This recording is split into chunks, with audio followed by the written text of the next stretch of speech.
बच्चा नाराज हो गया मेरी कल की किसी बात से। श्रीमान जी, आप द्वारा भोजपुरी का स्तर नीचा बताया जाना अच्छा नहीं लगता है। जैसा कि आप जानते हैं कि भारतीय हिंदू को अगर खड़ी बोली में कविता लिखना नहीं आता तो इसका अर्थ यह नहीं होता है कि खड़ी बोली का कोई स्तर नहीं है। ठीक इसी प्रकार भोजपुरी के साथ भी हमारे समाज में कुछ पीस ऐसे पाए जाते हैं जिनका एंटीना एक खास कोण पर झुका होता है। कुछ भी बोलिए, उनको सिर्फ एक ही चीज दिखाई देता है। भोजपुरी को लेकर हमारे समाज में खास पूर्वाग्रह है कि यह एक अश्लील भाषा है। यदि ऐसा है तो राजेंद्र यादव की नया फ्लैट, फ्रेंच लेदर और कृष्णा सोबती की मित्रों मरजानी जैसी कहानियां, या फिर फणीश्वर नाथ रेणु के मैला आंचल में नागा बाबा का मिर्च पाउडर वाला प्रसंग का स्तर क्या है? क्या यह हिंदी है इसलिए यथार्थ है? क्या ऐसा यथार्थ भोजपुरी में नहीं हो सकता? अब रही बात भोजपुरी की, तो यह कबीरदास, गोरखनाथ, प्रेमचंद की भाषा है। इसी परंपरा से विद्यापति, विवेकी राय, भिखारी ठाकुर की भाषा है। इनकी संवेदनाएं किसी भी साहित्य से कम नहीं है। भोजपुरी एक श्लेष एवं युक्त द्विअक्षर भाषा है।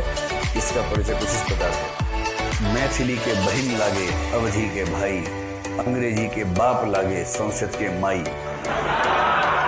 प्राकृत के जन्मल बेटी, पिए गंगा के क्या है पानी, पिए गंगा के पानी, सहज सुशील विनम्र दुवर थी, एह भाषा की पहचानी। वाह,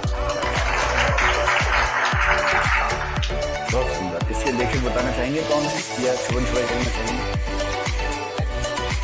आपने लिखा है, चलो।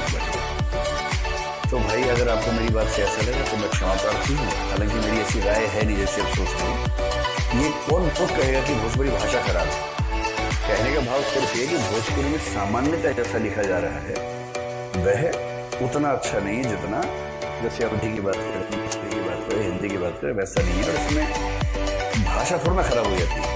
ये तो तय होता है कि भाषा में लिखने वाले किस तरह की चीजें ज्यादा लिख रहे हैं, या भोजपुरी का लोकप्रिय साहित्य किस प्रकार का है, ये अपने अपने सवाल है। और दूसरा एक भी है कि जब हम कहते हैं कृष्णा सोबती या राजेंद्र यादव या रेणु की रचनाएं अश्लील हैं, इससे ज्यादा अश्लील मैं बताता हूँ आपको। एक उपन्यास है आठ गाँव, उसको पढ़िए। और एक उपन्यास अभी आया काशी का 80, उसको पढ़िए।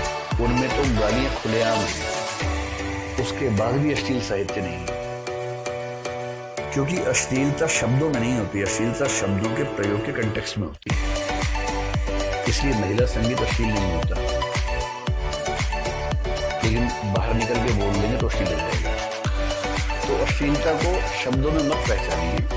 अश्लीलता जिस्म में नहीं होती है, जिस्म में होती तो हर सी बीच अश्लील होता है। और विकसित देशों में सी बीचेस पे कई तो न्यूडिस्ट बीचेस है जहाँ लोग विवक्त रहते हैं।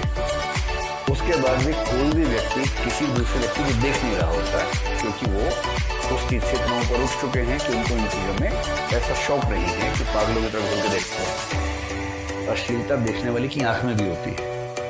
अश्लीलता केवल वस्तु में नहीं होती, देखने वाले की नजर कैसी है इसमें भी होती है। और फिर जब आप कहते हैं कि भोजपुरी का अपमान किया है और उसके बाद आप गीत लिख रहे हैं अंग्रेजी के बाप लगे संस्कृत के माई, ये क्या है? अपनी भाषा का सम्मान करने के लिए दो भाषाओं का अपमान करना और तर्क ये देना कि हमारी भाषा का अपमान मत कीजिए, ये कॉन्ट्राडिक्शन है। भाई, या तो हम अपनी भाषा के सम्मान के लिए ये कहें कि सम्मान सबका होना चाहिए, अपनी भाषा के सम्मान के लिए दो भाषाओं का अपमान करना ही जरूरी है अगर है, तो फिर सब काम से परेशान नहीं होना चाहिए। भिखारी ठाकुर तो बहुत शानदार कवि हैं ही। विद्यापति भोजपुरी के कवि है, ये मेरे नई जानकारी है वैसे।